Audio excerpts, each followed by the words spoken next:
আসসালামু আলাইকুম রহমতুল্লাহি বারাকাতুহু। তো আমার ফ্রেন্ডলি সফটওয়্যার চ্যাট জিপিটিকে বলেছিলাম যে বিনয়ী ও নম্র স্বভাব এই নিয়ে 8 লাইনের একটা কবিতা তৈরি করে দিতে। তো সে দিয়েছে, আমি সেটি খাতায় তুলে নিয়েছি, এবার পড়ে আপনাদেরকে শোনাবো। বিনয়ী ও নম্র স্বভাব, হৃদয়ের কত যে দাম, নম্র মুখের হাসি যেন ছড়িয়ে দেয় শান্তির আরাম।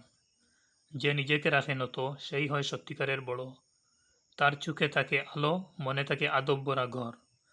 বিনয় তাকে শেখায় মানুষকে সম্মানের চোখে দেখা, নম্রতা দেয় শক্তি, রাগ ভুলে ভালোবাসা রাখা।